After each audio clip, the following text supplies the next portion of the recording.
But we begin this afternoon with the closing arguments in Donald Trump's criminal hush money trial. Both sides are making their final pitch to the jury before deliberations begin.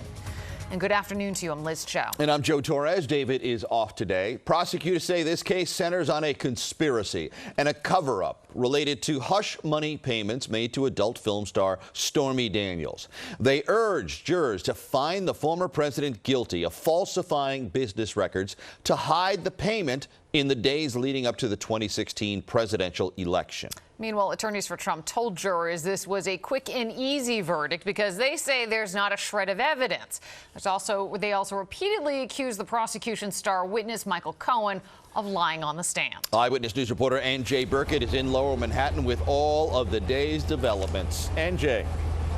Yeah, that's right, Joe. We are almost 2 hours into a marathon prosecution summation. For the prosecution, there are lots of dots to connect for the jury. The payment, the motive, the alleged cover-up. But for the defense, the issue is simple. Whether you believe Michael Cohen or you don't.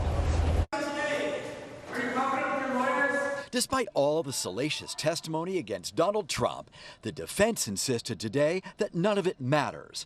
Trump attorney Todd Blanche, this case is about documents. It's a paper case, he said.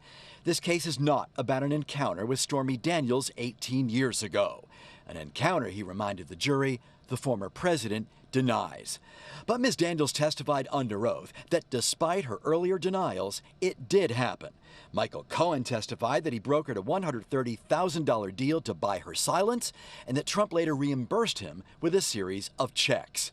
All of it, he said, intended to save the 2016 campaign, already reeling after Trump was caught on an Access Hollywood outtake boasting about groping women. When you're a star, they let you do it. You can do anything. But Blanche insisted that when the tape surfaced, he was concerned about his family. He was concerned about his wife. The prosecution needs to prove not only that Trump approved the Stormy Daniels deal and covered up the payments, but that he did so to hide the potentially damaging allegation from the voters. Former National Enquirer publisher David Pecker testified about a Trump Tower meeting in 2015, where he promised to suppress damaging stories about Trump for the sake of the campaign.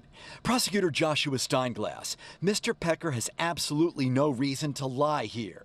His testimony was utterly devastating. As for Cohen, the defense claimed he wanted to remain in Trump's good graces and acted on his own. It made perfect sense for Mr. Cohen in 2016, Blanche told the jury, to make the payment without telling President Trump. He is literally like an MVP of liars, said Blanche. He is biased and motivated to tell you a story that is not true. The greatest liar of all time, the gloat. Well, Blanche wrapped up by telling jurors essentially that you can't send Donald Trump to prison on the testimony of Michael Cohen. Well, the prosecution was livid about that. They objected because, of course, it's the judge that determines the sentence, not the jury. But it's out there. The jury heard it. There's no taking it back. The judge did try to clarify it, but again, you can't take that back. Again, prosecution is now giving its marathon closing statement. Lord Glassberg will be back for Eyewitness News at 5. I'll be back for Eyewitness News at 6. We're now live in Lower Manhattan. NJ Burkett, Channel 7, Eyewitness News.